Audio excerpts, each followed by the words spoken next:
আজকে family welfare visit এবং community health care প্রোভাইডারদের জন্য নিরাপদ স্যানিটেশন এবং স্বাস্থ্যবিধি বিষয়ক প্রশিক্ষণে উপস্থিত প্রশিক্ষণার্থী এবং প্রশিক্ষকবৃন্দ সবাইকে আসসালামু আলাইকুম।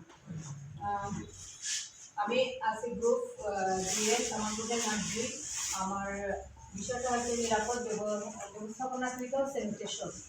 প্রত্যেকের বাড়িতে 2 গর্তের অফসেট লেট্রিন বা গ্রিন পিট লেট্রিন স্থাপন করব।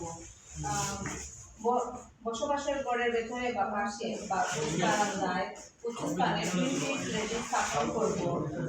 2 গর্তের মধ্যে কমপক্ষে 3 ফিট দূরত্ব বজায় রাখবো। লেট্রিনের 2 গর্ত একসাথে ব্যবহার করবো না।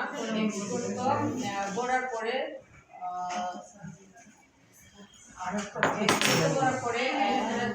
সিল দিয়ে বন্ধ করে অন্য গর্ত ব্যবহার করবো। সিল দিয়ে বন্ধ করে অন্য গর্ত ব্যবহার করবো এবং 2 বছর পর এটা পুনরায় আবার ব্যবহার করবো।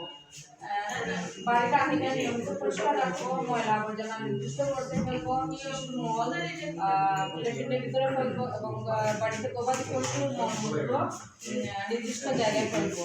গবাদি পশুর বাসস্থান একটি নির্দিষ্ট দূরত্বে রাখবো যাতে বাড়ির আঙিনা অপরিষ্কার না হয়।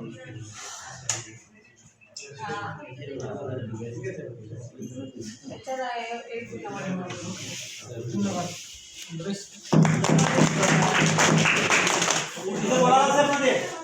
হয়েছে।